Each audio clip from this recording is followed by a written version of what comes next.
Hello dear friends, how are you doing? I hope my video finds you well and that you're ready for 20 relaxing minutes of watching my bird on wheels come together. It's been a long time since my last video and I figured it's high time for an update, and why not do so while showing myself at work. Bird on Wheels is my first time ever creating a piece in soft pastels, or pastel pencils to be exact.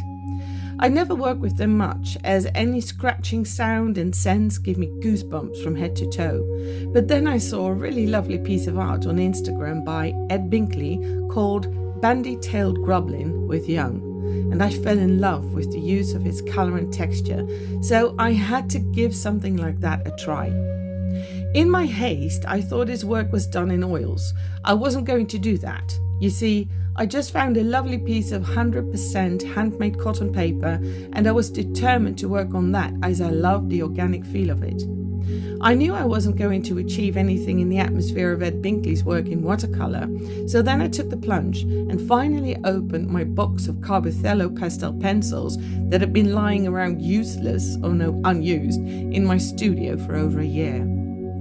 Pastel is a little like painting if you do it well, they say, and in doing a little test run on the lovely paper I had, I noticed the paper was so soft that it absorbed the pastel pigments really well, and at the same time it scratched a lot less than expected. So there I went.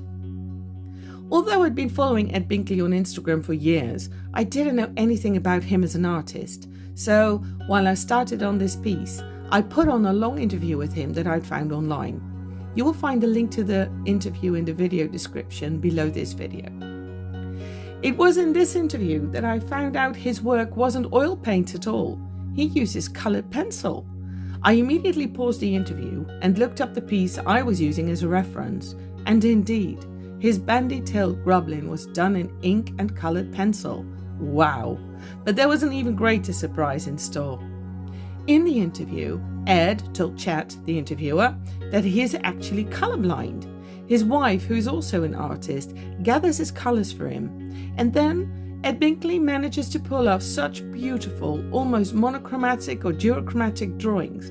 I was gobsmacked and in absolute awe. That raised the bar, for I would never be able to see color as Ed Binkley does. So I decided I was going to try and borrow some of what he does, but take a turn very quickly and do what I do. Lots of detail, lots of texture, and some creatures in a medium that was totally new to me. I'd never expected to enjoy working on a new piece this much. This bird on wheels took 2 weeks from start to finish. Not full time, of course, more about that later. But it was a slow piece, and I couldn't have enjoyed working on it any more than I did. And when I hadn't even finished this bird yet, I was already thinking of new pieces in this medium, and when I found a beautiful thing somewhere, I found myself puzzling together in my mind a workflow with these pastel pencils for the next piece. However, there is one thing that stopped me in my tracks after this bird was done. Pastel is and always be pigment powder. You can fixate it on paper with a fixative spray, but that will make the colors duller, and some colors will even disappear in the varnish. You can then apply more layers of pastel and more layers of fixative, but some colors will keep disappearing.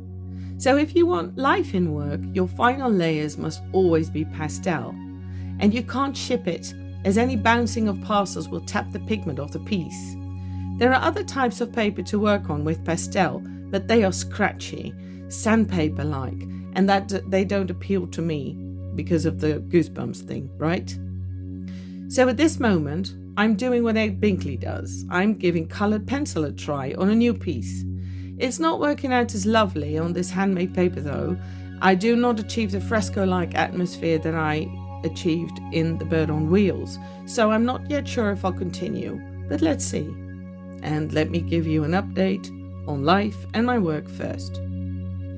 Now, before I give you the heads up, I want to thank those of you who reached out to me in the past months to inform how I was doing. As you rightfully suspected, life got in the way again, and despite my silence, your attentiveness was very much appreciated.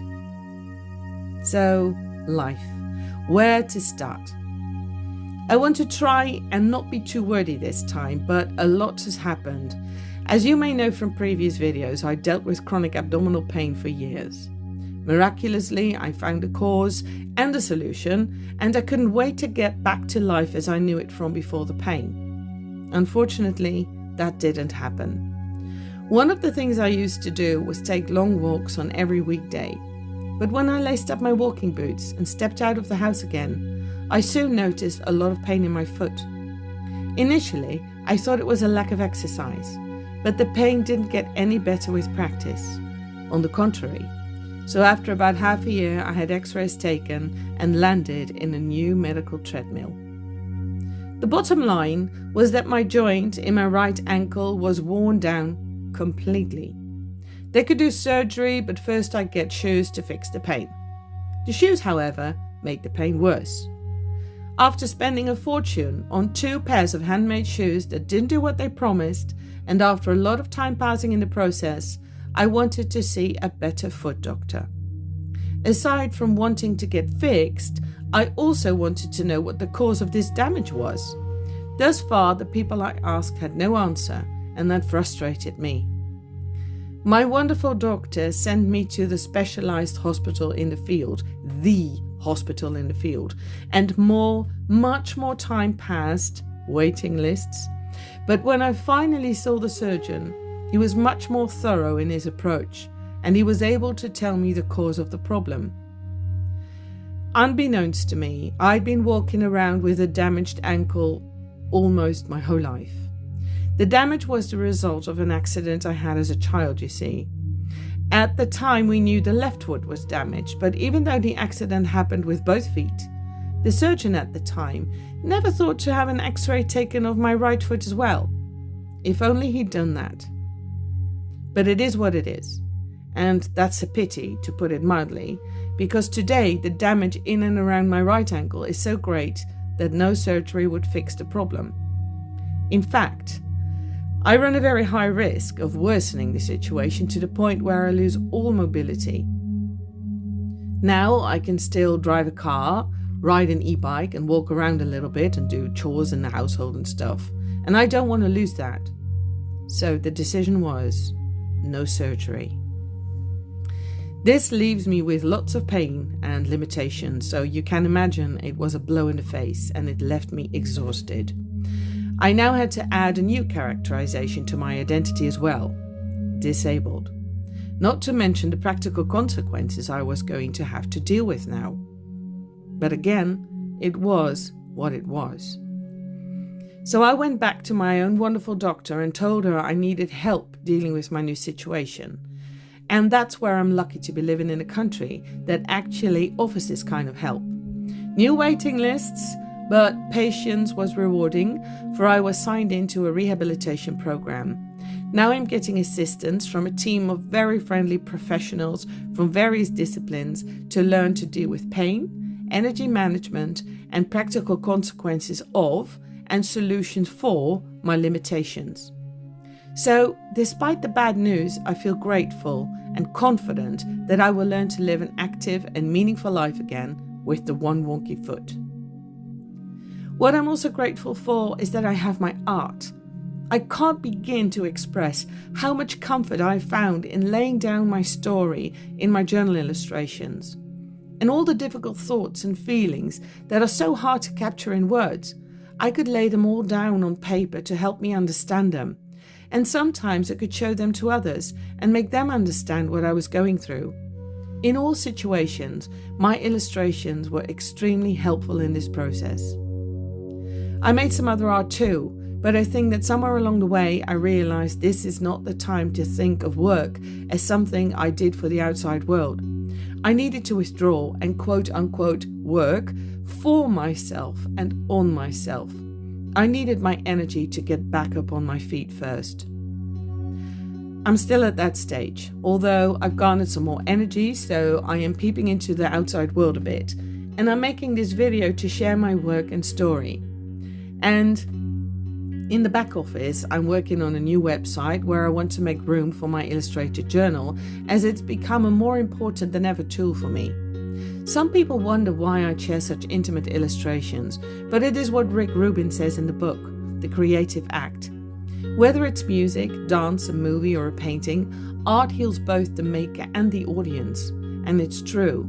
I have experienced myself that the more intimate my work is, the more universal it becomes.